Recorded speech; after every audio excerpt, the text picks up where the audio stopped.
तो हम लोग यहाँ पर मैं स्टार्ट करते हैं फ्रेंड्स, आप लोगों का इंपॉर्टेंट कंसेप्ट। और मैं आप लोगों को बता दूं कि आज के जो कंसेप्ट जो मैं सिखाने वाला हूँ आप लोगों को, ये आज के कंसेप्ट आज आप सीखोगे, इसके बाद में आप लोगों को कभी जिंदगी में जरूरत नहीं पड़ेगी इसको सीखने की, क्योंकि आज के आज ही याद हो जाएगा ये सारा का सारा आप लोगों को। ठीक है, मैं इस तरीके से पढ़ाऊंगा जैसे कि यहाँ पर मैं बहुत सारे बच्चे हैं जो एकदम स्टार्टिंग से पढ़ना चाहते हैं, बिल्कुल अच्छे से, जो इंपॉर्टेंट वाले कंसेप्ट है जो एग्जाम में आने वाले हैं वही वाली चीज जो है आप लोगों को मैं करवाने वाला हूँ आप लोगों को। ठीक है, चलिए देखिए होता क्या है, मैं आप लोगों को समझाता हूँ, ध्यान से समझना आप सभी लोग। ठीक है, ध्यान से समझिए। ये है भूमध्य सागर, यहाँ पर में ये है हमारा, पहले तो हमारा भारत यहाँ है, देखो यहाँ पर में ये हमारा भारत है। ठीक है, उसके बाद में यहाँ पर में है भूमध्य सागर, यहाँ पर में है कैस्पियन सी, आप लोगों का ये पूरा का पूरा आप लोग देख रहे हो उधर में पूरा। अब यहाँ पर में ये क्या है फ्रेंड्स, ये भूमध्य सागर में जो है हाई प्रेशर क्रिएट होता है। हाई प्रेशर क्रिएट क्यों होता है, क्योंकि यहाँ पर में गर्मी की वजह से जो है भाप बनती है और यहाँ पर में बादल क्रिएट होते हैं, हाई प्रेशर क्रिएट होता है। हाई प्रेशर कब क्रिएट होगा, जब बहुत ज्यादा जो है बादल पानी के बूंद आएंगे, अरे भाई मेरे को भी जगह दो, मेरे को भी जगह दो, मेरे को भी जगह दो, तो हाई प्रेशर हो जाएगा। जैसे कि मुंबई की लोकल ट्रेन के अंदर में होता है, ठूस ठूस के लोग भरे हुए होते हैं, वैसा वाला। ठीक है, तो यहाँ पर में जो है फ्रेंड्स ये याद रखना आप लोगों ने, हाई प्रेशर क्रिएट होता है। अब वो हाई प्रेशर कहीं ना कहीं तो जाएगा, फिर वो देखता है कि भाई जगह कहाँ है, कहाँ पर में मेरे लिए लो प्रेशर है। ठीक है, तो लो प्रेशर भारत में इधर साइड में लो प्रेशर क्रिएट हुआ होता है उसी समय में, ये फरवरी दिसंबर से फरवरी के बीच की बात है ये। ठीक है, तो यहाँ पर में लो प्रेशर होता है, तो इधर वाले जो हाई प्रेशर वाले बादल है वो बोलते हैं अरे देखो देखो भारत की तरफ में जो है वो क्या है, वहां पर में कम प्रेशर है, लो प्रेशर है, लो प्रेशर है, चलो भाई लोग उधर में हमला करो, तो सब लोग इधर में आ जाते हैं बादल लोग, फिर यहाँ आके हिमालय से टकराते हैं, अरे यार टकरा गए, और पट पट पट पट बारिश करना स्टार्ट कर देते हैं। ठीक है, तो फ्रेंड्स ये पश्चिम की तरफ से, भारत के लिए तो पश्चिमी हो गया ना ये वाला इलाका, पश्चिम की तरफ से ये डिस्टर्बेंस क्रिएट हुआ हमारे भारत में, इधर में जबरदस्ती की बारिश हो गई यहाँ पर। ठीक है, तो इसको फ्रेंड्स वेस्टर्न डिस्टर्बेंसेस कहा जाता है, पश्चिमी विक्षोभ। ये देखिए यहाँ पर में यहाँ पर में हवाएं क्रिएट हुई और भारत की तरफ में आई है, यहाँ पर मैं खुद देख सकते हो, देखिए यहाँ पर मैं एनिमेशन के थ्रू आपको थोड़ा सा देखने की कोशिश कीजिए, सैटेलाइट इमेजेस है ये। ठीक है, लंबे समय तक कैप्चर करके जो उसको जमा करके जो सैटेलाइट इमेज है वो बनाई गई थी ये, तो आप देख सकते हो। ठीक है, इस तरीके से बादल जो है या जो हवाएं है इधर साइड में आती है हमारी। ठीक है, आप लोगों से पूछा जा सकता है कि वेस्टर्न डिस्टर्बेंसेस जो है वो कहां से आते हैं। ठीक है, वेस्टर्न डिस्टर्बेंसेस का कारण क्या है, एक क्वेश्चन पहला वाला आप लोगों का, पश्चिमी विक्षोभ का कारण क्या है, पश्चिमी विक्षोभ का कारण क्या है, तो ये हाई प्रेशर उच्च दाब, कहां पर में, भूमध्य सागर के ऊपर में उच्च दाब कारण है, यहां पर में भसड़ मची और इसका प्रभाव यहां पर में दिखा आपने। ठीक है, आग धुआं निकला है तो आग लगी होगी कहीं ना कहीं, तो भाई यहाँ धुआं मतलब यहाँ बारिश हो रही है तो यहाँ पर में उसका कारण बना है, भूमध्य सागर के ऊपर में हाई प्रेशर क्रिएट हुआ, फिर वो हाई प्रेशर जो है लो प्रेशर की तरफ में इधर इधर इधर इधर आया और यहाँ पर में आकर जो है बारिश क्रिएट कर दिया। पश्चिमी विक्षोभ इसको कहा जाता है, पश्चिमी विक्षोभ। इसमें हाई प्रेशर से लो प्रेशर की तरफ में हवाएं जो है फ्लो होती है हमेशा, वो तो सिंपल सा है कि हाई प्रेशर से लो प्रेशर की तरफ ही जाएगी हमेशा। ठीक है, अच्छा पश्चिमी विक्षोभ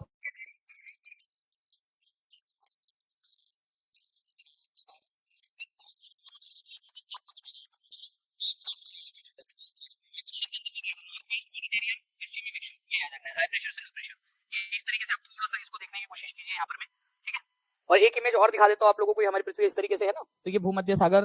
ठीक है, यहाँ पर में कैस्पियन सी है, उधर साइड से यहाँ पर में आता है आपका। ठीक है, नॉर्थ वेस्ट वाले इलाके में, नॉर्थ वेस्ट के अंदर में वेस्टर्न डिस्टर्बेंसेस दिसंबर से फरवरी के बीच। तो सुंदरबन आप लोगों को कहां पर में मिलेगा, देख लो, पहली बात तो ये भारत है हमारा, यहाँ पर में पश्चिम बंगाल और बांग्लादेश ये यहाँ पर में मिलेंगे आपको, इस इलाके के अंदर में, यहाँ पर में इस इलाके में। ठीक है, इसको थोड़ा सा जूम आउट करके हमने जूम इन करके यहाँ पर में देख लिया है।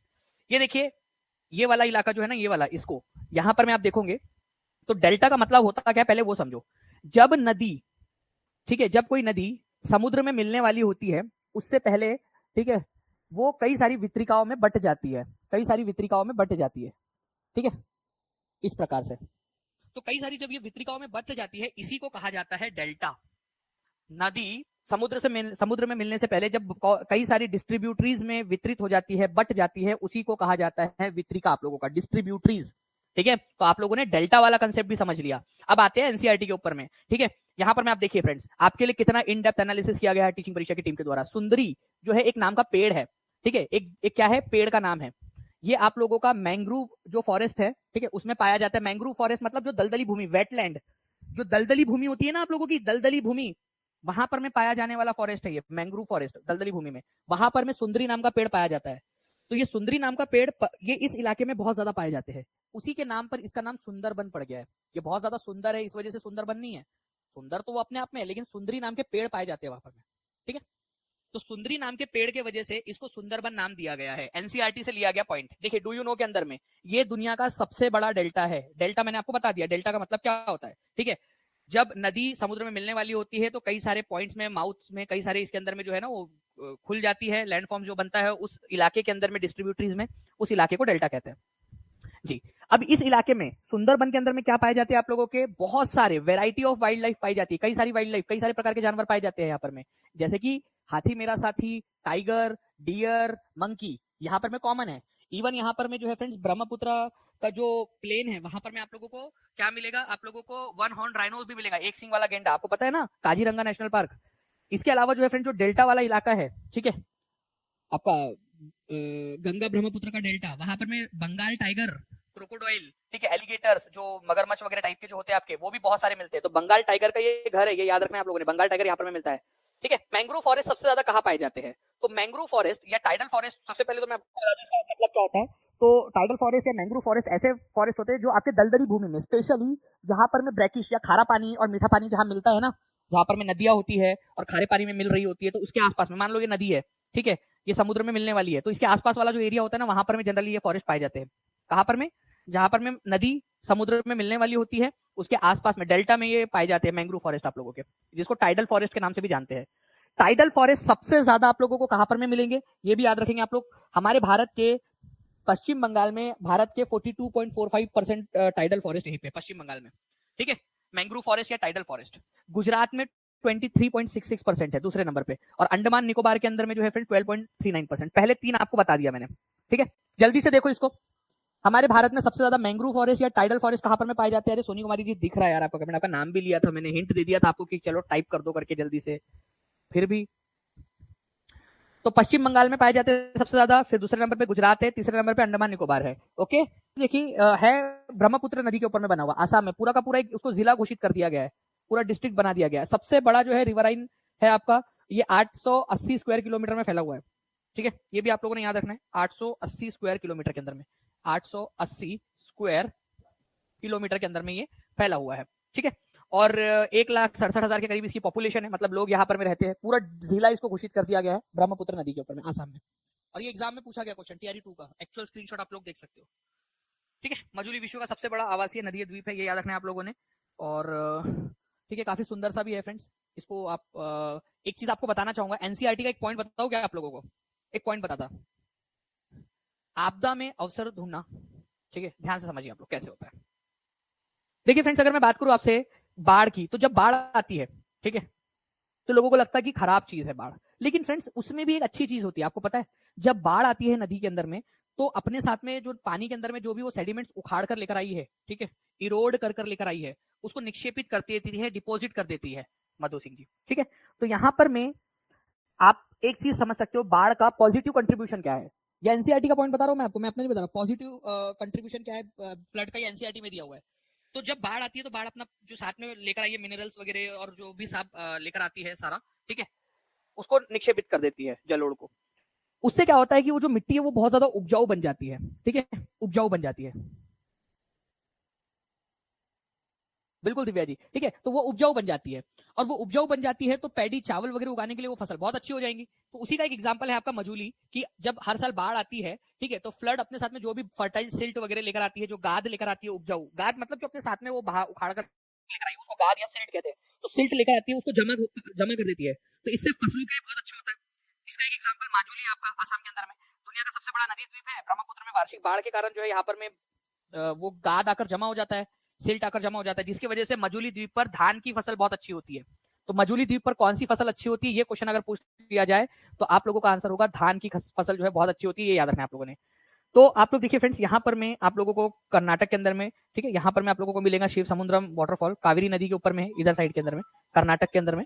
और आप लोगों को बताना चाहूंगा कि 1902 में यहाँ पर में हाइड्रो इलेक्ट्रिक पावर जनरेट किया करने की कोशिश की गई थी यहाँ पर में, ठीक है, 1902 में। तो सबसे पुराना हमारा हाइड्रो इलेक्ट्रिक पावर प्लांट यहीं पे लोकेटेड है, आसाम आपके कर्नाटक के अंदर में, ठीक है, कि कौन से पांच आपको याद हो गए, ठीक है।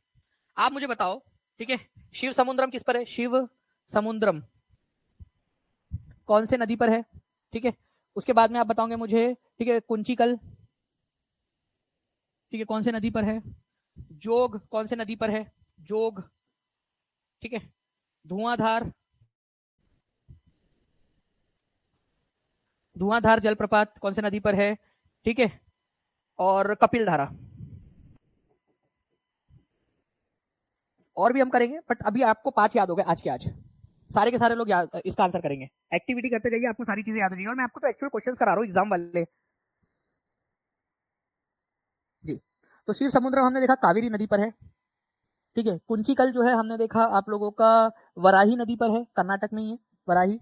जोग जो है शरावती नदी पर है, शरावती, ये भी कर्नाटक में ही है, ठीक है। धुआंधार नर्मदा पर है, नर्मदा मध्य प्रदेश। कपिल धारा नर्मदा मध्य प्रदेश, नर्मदा, ठीक है। चल भारत है मान लीजिए यहाँ पर में, ठीक है। यहाँ पर में आपका उड़ीसा राज्य के अंदर में, ठीक है, उड़ीसा राज्य के अंदर में यहाँ पर में आप लोगों को चिल्का लेक मिलेगी, ठीक है।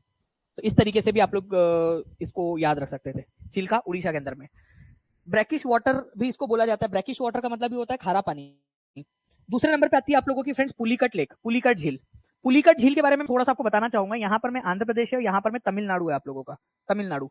तो ये आंध्र प्रदेश और तमिलनाडु की बॉर्डर पर है, ठीक है। आंध्र प्रदेश और तमिलनाडु की बॉर्डर पर थोड़ा सा तमिलनाडु में 98% हिस्सा आंध्र प्रदेश में आता है पुलिकट का, और 2% हिस्सा तमिलनाडु में आता है, ठीक है। इसका पुलिकट का। तो पुलिकट झील जो है आप लोगों की, ये भी खारे पानी की झील है, सेकंड नंबर की। दूसरे नंबर की सबसे बड़ी पुलिकट है, आंध्र प्रदेश में 98% और 2% तमिलनाडु के अंदर में। को याद रखना ये मेघालय आप लोगों का पूरा। यहाँ पर में गारो हिल्स है, ठीक है। यहाँ पर में गारो, यहाँ पर में है खासी हिल्स, और ये है जयंतिया हिल्स। गारो, खासी और जयंतिया, ठीक है। एक बार बड़े इसमें भी लिख देता हूँ आप लोगों के लिए, गारो, खासी और जयंतिया। तो ये जो खासी हिल्स है आप लोगों की, खासी पहाड़ियां, वहां पर में आप लोगों को जो है मानसीन राम और चेरापूंजी दोनों मिलेंगे, ठीक है। तो दुनिया का सबसे जो ज्यादा बारिश वाला एरिया है मानसीन राम, वो यहीं पे आपको मिलेगा, मेघालय के अंदर में। हाईएस्ट एनुअल रेनफॉल यहीं पर होती है, पूरे दुनिया की सबसे ज्यादा वर्षा। यूनेस्को की ना 2 चीजें होती है, एक तो यूनेस्को वर्ल्ड हेरिटेज साइट होती है जो कि भारत में 42 है अभी, और एक होता है UNESCO biosphere reserve network, world network of biosphere reserve. मतलब जो भी जैविक विविधता वाले, जो जैव विविधता वाले केंद्र होते हैं, ठीक है, उनका समूह। तो आप लोगों को बताना चाहूंगा फ्रेंड्स, हमारे भारत के अंदर में, ठीक है, टोटल 18 जैव मंडल रिजर्व है, ठीक है। बायोस्फीयर रिजर्व कितने हैं? बायोस्फीयर रिजर्व 18, बायोस्फीयर रिजर्व कितने हैं भारत के अंदर में? 18 है, 18 टोटल, 18। ये याद रखना है आप लोगों ने। नीलगिरी जैव मंडलीय आरक्षित क्षेत्र, ये आप लोगों का जो है फ्रेंड 5520 स्क्वायर किलोमीटर के क्षेत्र के अंदर में फैला हुआ है आप लोगों का, सबसे पुराना। तो ये क्वेश्चन, मार्क माय वर्ड, आप लोगों से ये क्वेश्चन पूछे जाने की प्रबल संभावना है कि ओल्डेस्ट कौन सा है, ओल्डेस्ट, ठीक है, ओल्डेस्ट सबसे पुराना, ठीक है। तो नीलगिरी जैव मंडलीय आरक्षित क्षेत्र आपका सबसे पुराना है, तमिलनाडु केरल और कर्नाटक के अंदर में फैला हुआ है ये, ठीक है। तमिलनाडु, केरल, कर्नाटक के अंदर में। उसके बाद में जो है फ्रेंड्स आप लोगों का यहाँ पर में देखोगे नंदा देवी राष्ट्रीय उद्यान और बायोस्फीयर रिजर्व है। मन्नार की खाड़ी जो है आपका बायोस्फीयर रिजर्व तमिलनाडु के अंदर में 10,500 स्क्वायर किलोमीटर के अंदर में फैला हुआ है, ठीक है। और आप लोगों को 18वें नंबर का अगर से नहीं दिख रहा हो तो मैं नीचे में आपको दिखा दूं, पन्ना राष्ट्रीय उद्यान, ठीक है, इसको भी बायोस्फीयर रिजर्व घोषित किया गया है। अब बात आती है आपकी सबसे बड़ा बायोस्फीयर रिजर्व कौन सा है। में से 12 आप लोगों के जो है 12 चुने हुए 12, ये आपके यूनेस्को के मानव और संरक्षित जैव मंडल, मैन एंड बायोस्फीयर, ठीक है, कार्यक्रम जो है आप लोगों का प्रोग्राम, उसके अंदर में शामिल किया गया है इसको 12। तो भारत के 18 में से 12 जो है वो यूनेस्को के जो सूची है उसमें भी शामिल है, ठीक है। यूनेस्को वर्ल्ड हेरिटेज साइट नहीं, बात को समझो आप लोग, यूनेस्को वर्ल्ड हेरिटेज साइट नहीं, यूनेस्को वर्ल्ड हेरिटेज साइट अलग है आप लोगों की। जो आप लोगों का अभी शांति निकेतन को ऐड किया गया है, होयसाला के मंदिरों को ऐड किया गया, वो अलग है आपका। बात यहाँ पर में आती है आप लोगों की, ओके, बात आती है आप लोगों की यहाँ पर में कि आपका बायोस्फीयर रिजर्व कौन कौन से है, जो यूनेस्को बायोस्फीयर रिजर्व वाला जो कार्यक्रम है उसके अंदर में शामिल है, ठीक है। तो Nilgiri biosphere reserve, gulf of Mannar biosphere reserve, Sundarban biosphere reserve है, इसके अंदर में नंदा देवी है, नौकरेक है, पंचमढ़ी बायोस्फीयर रिजर्व है आपका, Simlipal, great Nicobar biosphere reserve, Achanakmar, Amarkantak, Agastya Malai, Kanchenjunga national park और पन्ना बायोस्फीयर रिजर्व। ये आप लोगों के क्या है फ्रेंड्स, ये आप लोगों के जो है बायोस्फीयर रिजर्व ऐसे है, जो बायोस्फीयर रिजर्व है 18 में भारत में से। और ये 12 जो है यूनेस्को के जो मैब कार्यक्रम है, मैन एंड बायोस्फीयर प्रोग्राम, उसके अंदर में बड़ा आप लोगों का जो है कच्छ बायोस्फीयर जो है ना, रण ऑफ कच्छ बायोस्फीयर रिजर्व, ये सबसे बड़ा है आप लोगों का, लार्जेस्ट वाला। इसमें थोड़ा सा अपडेट कर देना आप लोग, लार्जेस्ट कच्छ, ठीक है, आपका 12,454 किलोमीटर के साथ में कच्छ बायोस्फीयर रिजर्व जो है सबसे बड़ा है आपका। चलिए अब देखिए आप इस क्वेश्चन को फिर से देखिए आप कि क्या पूछा गया है। निम्नलिखित में से कौन सा बायोस्फीयर रिजर्व यूनेस्को की जो है मैब, मैब का मतलब होता है मैन एंड बायोस्फीयर वाला जो प्रोग्राम है, बायोस्फीयर प्रोग्राम, ठीक है, प्रोग्राम बोलते हैं उसको, programme. World network of biosphere reserve भी बोला जाता है। नीलगिरी है आपका, ठीक है, आप लोगों का है ना, इस सूची के अंदर में अभी आप लोगों को बताया। कौन सा वाला नहीं है बोल रहा है इसके अंदर में आप लोगों से, तो यहाँ पर में नीलगिरी है, ठीक है। उसके बाद में आप लोगों का सुंदरबन, वो 12 में है आप लोगों का, सुंदरबन भी आप लोगों का।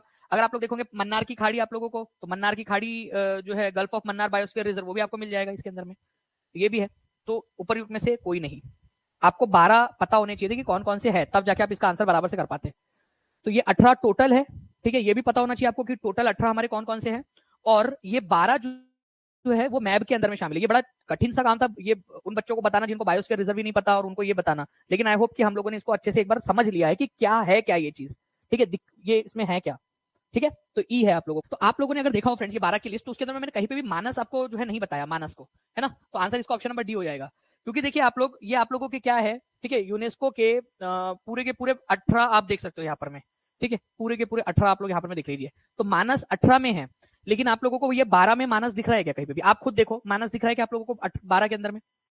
ठीक है, गल्फ ऑफ मन्नार आप लोगों को दिख जा रहा है, ठीक है, नीलगिरी दिख जा रहा है, सुंदरबन दिख जा रहा है, नंदा देवी दिख जा रहा है, नौकरेक है इसके अंदर में, नौकरेक ऑप्शन में दिया था ना, नौकरेक है इसमें, पंचमढ़ी है आप लोग का, सिमलीपाल है उड़ीसा के अंदर में, ठीक है, great Nicobar biosphere reserve, Achanakmar Amarkantak है आपका, अगस्त्यमलाई है, कांचनजंगा है, पन्ना है। लेकिन आप लोगों का यहाँ पर में मानस नहीं है, तो आंसर आपका हो जाएगा मानस। तो इसको 1901 में बनाया था रविंद्रनाथ टैगोर ने, ठीक है, पश्चिम बंगाल के अंदर में, बीरभूम के अंदर में। आपको बता दूं कि 1921 में वर्ल्ड यूनिवर्सिटी जो है यहाँ पर में बनाई गई, और बाद में जो है फ्रेंड्स इसको विश्व भारती के नाम से जाना गया। विश्व भारती, शांति निकेतन के अंदर में जो पढ़ाई होती है उसको विश्व भारती के नाम से भी जानते हैं। तो विश्व भारती यूनिवर्सिटी, ठीक है, शांति निकेतन के अंदर में जो है, वो एक ऐसी यूनिवर्सिटी है जिसके चांसलर खुद प्रधानमंत्री है। एक ऐसी सेंट्रल यूनिवर्सिटी जिसके प्रधानमंत्री चांसलर है। अदरवाइज पता है क्या होता है आप लोगों को, ठीक है। तो थैंक यू रंजना जी। देखिए मैं आपको बता दूं कि जितनी भी सेंट्रल यूनिवर्सिटीज होती है, केंद्रीय स्तर की जो यूनिवर्सिटीज होती है, उनके जो चांसलर्स होते हैं वो राष्ट्रपति होते हैं। अगर राज्य की यूनिवर्सिटीज है, आप कौन सी यूनिवर्सिटी से पढ़े हो, जिस यूनिवर्सिटी से पढ़े वो केंद्रीय यूनिवर्सिटी थी या राज्य यूनिवर्सिटी थी? अगर राज्य की यूनिवर्सिटी तो उसके चांसलर गवर्नर होंगे। अगर केंद्रीय यूनिवर्सिटी है तो उसके चांसलर राष्ट्रपति होते हैं। एकमात्र ऐसी आप लोगों की यहाँ पर में है फ्रेंड्स आपकी यूनिवर्सिटी विश्व भारती, जिसके चांसलर प्रधानमंत्री है। ये याद रखना है आप लोगों ने, प्रधानमंत्री विश्व भारती यूनिवर्सिटी के, ठीक है। ठीक है, चलिए, तो भारत के अंदर में जो है फ्रेंड्स 18 बायोस्फीयर रिजर्व है। यूनेस्को विश्व धरोहर स्थल है निम्नलिखित में कौन सा बिहार में है? कौन सा वाला बिहार में है? विश्व बिहार के अंदर में भी 2 है, ठीक है जी, बिल्कुल। 18 बायोस्फीयर रिजर्व में से 12 यूनेस्को के मान्यता प्राप्त है। वो यूनेस्को के वो अलग वाली सूची है, यूनेस्को वर्ल्ड हेरिटेज अलग सूची है। ये आप लोगों को जस्ट फॉर दी आपका मतलब मान लीजिए आप लोगों का रिवीजन हो जाए। महाबोधि टेम्पल कॉम्प्लेक्स और नालंदा महाविहार, ये बिहार के अंदर में। नाउ अब आते हैं फ्रेंड्स हम लोग यहाँ पर में हमारे नेक्स्ट क्वेश्चन की तरफ में। अरेबिका, ठीक है, किस्म की कॉफी प्रारंभ में निम्नलिखित से किस देश से भारत लाई गई थी? Bihar, estate, social, TGT. Estate का क्वेश्चन है भाई लोग, एस्टेट का। यहाँ पर में ये हमारा भारत है, यहाँ पर में अरब पेनिनसुला है, अरब पेनिनसुला। यहाँ पर में सऊदी अरब वगैरह है, सऊदी अरब है, यूएई है, यहाँ पर में यमन नाम का देश है, यहाँ सऊदी अरब है। तो हमारे जो है ना यहाँ से एक बाबा बुदान थे, ठीक है, वो हज पर गए थे सऊदी अरब, ठीक है। जब हज पर गए तो हज पर से वो आते समय यमन गए। यमन से, यमन के अंदर में क्या था कि वहां पर में कॉफी उगती थी, सऊदी अरब और यमन वगैरह के अंदर में कॉफी उगाई जाती थी। उन्होंने क्या किया, कॉफी के बीज लाना अलाउड नहीं था, मतलब बाहर नहीं ले जा सकते थे, अदरवाइज इनकी मोनोपोली खत्म हो जाएंगी इन देशों की। वो कॉफी बेचकर बहुत पैसा कमाते थे। तो बाबा बुदान जब वहां गए हज पे, तो उन्होंने कुछ बीज अपने दाढ़ियों में छुपा कर ला लिए थे, ठीक है। तो यमन जब गए ना वो, तो यमन से कुछ बीजों को अपने साथ वो लेकर आ गए थे। तो अरेबिका नाम की जो कॉफी है, ठीक है, भारत के अंदर में कैसे प्रवेश की? यमन से की थी, यमन। बाबा बुदान उसको लेकर आ गए थे, और उन्होंने कर्नाटक के अंदर में यहाँ पर में पहाड़ियों पर उसको उगाया, और इस तरह से भारत के अंदर में कॉफी का प्रवेश हुआ, ठीक है। ओके, तो यमन से, ये याद रखना फ्रेंड्स, यमन नाम का देश है, सऊदी अरब के जस्ट नीचे में है यमन, वहां से अरेबिका। अब ये पूरा अरब पेनिनसुला है, देखो सऊदी अरब अकेला अरब नहीं है, ये सऊदी अरब है, ये पूरे के पूरे जो पेनिनसुला है ना, ये पठार है, इसको अरेबियन पठार कहा जाता है। तो यमन नाम का एक देश है, वहां से लेकर आए थे वो, ठीक है, दाढ़ी में छुपा कर ला लिए थे उन्होंने कुछ बीज, और यहाँ पर मैं आकर उगाया, मस्त पैकी उगने लगी, ठीक है। तो बाबा बुदान उसको लेकर आ गए थे। अब आप लोगों को एक चीज मैं बताना चाहूंगा फ्रेंड्स, हमारे भारत के अंदर में 2 मुख्य प्रकार की कॉफी उगती है। ये भी क्वेश्चन आपसे बन सकता है, एनसीईआरटी बेस्ड क्वेश्चन है, ध्यान से समझना आप लोग, ठीक है। कॉफी के भारत के अंदर में 2 मेन प्रकार है, मेन टाइप की बात कर रहा हूं मैं, मेन टाइप की, ठीक है, कॉफी की। एक है अरेबिका, अरेबिका, ठीक है, और एक है रोबस्टा, रोबस्टा, ठीक है। तो ये भी आप लोग याद रख सकते हो। भारत में 2 प्रकार की कॉफी सबसे ज्यादा होती है, अरेबिका और रोबस्टा। तो इसको थोड़ा सा याद रख लेना आप सभी। भारत के अंदर में कहां पर में ये उगाई गई जाती है और आज भी उगाई जाती है कर्नाटक के अंदर में, ठीक है। तो अरेबिका और रोबस्टा भारत में 2 प्राथमिक प्रकार की जो है फ्रेंड्स, ये याद रखना आप लोगों ने। इसमें कैफीन नाम का केमिकल पाया जाता है जो आपकी उत्तेजना पैदा करता है आपके अंदर में, आप लोग जो खुश खुश फील करते हो। अब लीजिए बीपीएससी टीआरई 2.0 का प्रश्न, बताओ भाई कोई बात है यहाँ पर में, ठीक है। कितना बढ़िया सा क्वेश्चन आपका बन गया यहाँ पर में। Arabica coffee was initially cultivated in India, कहां पर में उगाई गई थी, पूरी की पूरी कहानी बता दी आप लोगों को। और अब देखो कितना इजी हो गया आपके लिए क्वेश्चन। आंसर हो जाएगा बाबा बुदान की पहाड़ी, ठीक है। कहां पर में है ये बाबा बुदान की पहाड़ी, कर्नाटका में है, कर्नाटका में। अब इस क्वेश्चन का आंसर कीजिए फ्रेंड्स, इसको very very very important mark करना है आप सभी लोगों ने। देखिए तो कर्नाटक जो है फ्रेंड्स सबसे बड़ा कॉफी का प्रोड्यूसर है भारत के अंदर में, बिल्कुल सही बात है, ठीक है। अरेबिका एक कॉफी का प्रकार है, बिल्कुल सही बात है। अरेबिका एंड रोबस्टा कॉफी का ही एक प्रकार है। अरेबिका जो है ये आपकी मैक्सिको से लाई गई बोल रहा है, नहीं भाई यमन से लाई गई थी, यमन से। भारत के अंदर में बाबा बुदान लेकर आए थे यमन से, ठीक है। तो तीसरा वाला गलत है, थर्ड वाला गलत है, जहां जहां 3 दिया है काटो काटो काटो। तो answer is option number D. खत्म, सिंपल, कितना इजी हो गया आप लोगों के लिए क्वेश्चन। अभी वाइल्ड लाइफ प्रोटेक्शन एक्ट 1972 में आया था, जो है आप लोगों का जो जैविक विविध कहा गया यहाँ पर में, हिंदी वाला वन संरक्षण चला गया यहाँ पर में, ऊपर में चला गया, चलो कोई बात नहीं आप लोगों का 72 के अंदर में, ठीक है। यहाँ पर में आ गया वन्य जीव संरक्षण अधिनियम आपका, ठीक है। तो वाइल्ड लाइफ प्रोटेक्शन एक्ट, वो हिंदी इंग्लिश मर्ज हो गई, कोई दिक्कत वाली बात नहीं है उसमें, आप लोग समझ जाइए उसको, हिंदी की जगह इंग्लिश, इंग्लिश की जगह हिंदी हो गया। तो वन्य जीव संरक्षण, वन को बचाने के लिए, जंगल में रहने वाले जीव जो है, जीव जंतु पेड़ पौधे, उनको बचाने के लिए ये आपका किया गया था 1972 में। जल वाला बहुत इंपॉर्टेंट है और वायु वाला भी। जल के प्रदूषण को रोकथाम के लिए 1974 में, और वायु के प्रदूषण को रोकथाम के लिए 1981 के अंदर में, ठीक है। और एक है आपका वन संरक्षण अधिनियम। देखो एक है वन्य जीव और एक है वन संरक्षण। वन्य जीव का मतलब होता है वनों में रहने वाले प्राणियों का संरक्षण करना, और वन संरक्षण मतलब होता है वन का संरक्षण, फॉरेस्ट, जो जो जंगल है उसको बचाना। तो जंगलों को बचाने के लिए संरक्षण वाला अधिनियम 1980 में, और जंगल में रहने वाले जानवरों को बचाने वाला संरक्षण अधिनियम 1972 के अंदर में। 8 साल का फर्क है दोनों में, ठीक है। ये याद रखेंगे आप सभी लोग, ठीक है। चलिए इसके अलावा जो है फ्रेंड्स पर्यावरण संरक्षण अधिनियम, आप लोगों को पता होना चाहिए फ्रेंड्स कि दिसंबर 1984 के अंदर में भोपाल में गैस त्रासदी हो गई थी, ठीक है। मिथाइल आइसोसाइनेट नाम की गैस थी जो रिलीज हो गई थी वातावरण के अंदर में, जिसके कारण हजारों लोगों की मौत हो गई थी भोपाल में, है ना। वो यूनियन कार्बाइड नाम की कंपनी थी जो पेस्टिसाइड, कीटनाशक बनाती थी, उसने वो गैस को स्टोर करके रखा था, मिथाइल आइसोसाइनेट, वो रिलीज हो गई, लीक हो गई, पूरे भोपाल में फैल गई, जिस वजह से उस रिसाव के कारण कई सारे लोगों की मौत हो गई थी। तो उसकी जांच वगैरह हुई, उसके बाद में हमने पर्यावरण संरक्षण अधिनियम बनाया था, इन्वायरमेंट प्रोटेक्शन एक्ट। तो उसी के रिस्पॉन्स में बनाया गया था 2 साल बाद 1986 के अंदर पर्यावरण संरक्षण अधिनियम, ठीक है। ये भी आप लोग थोड़ा सा याद रख लो। बाकी फ्रेंड्स बायोलॉजिकल डाइवर्सिटी एक्ट जो है ये भी पूछा जा सकता है आप लोगों से। बायोलॉजिकल डाइवर्सिटी मतलब अलग अलग तरह की, एक जैसे सभी होनी चाहिए कि सारे एक जैसे पौधे, एक जैसे इंसान, नहीं ना, अलग अलग भिन्नताएं होनी चाहिए, डाइवर्सिटी होनी चाहिए। तो बायोलॉजिकल डाइवर्सिटी मतलब भिन्नताएं, विभिन्नताएं, विविधता, ठीक है। उसके लिए एक एक्ट बनाया गया था 2002 में, बायोलॉजिकल डाइवर्सिटी एक्ट 2002,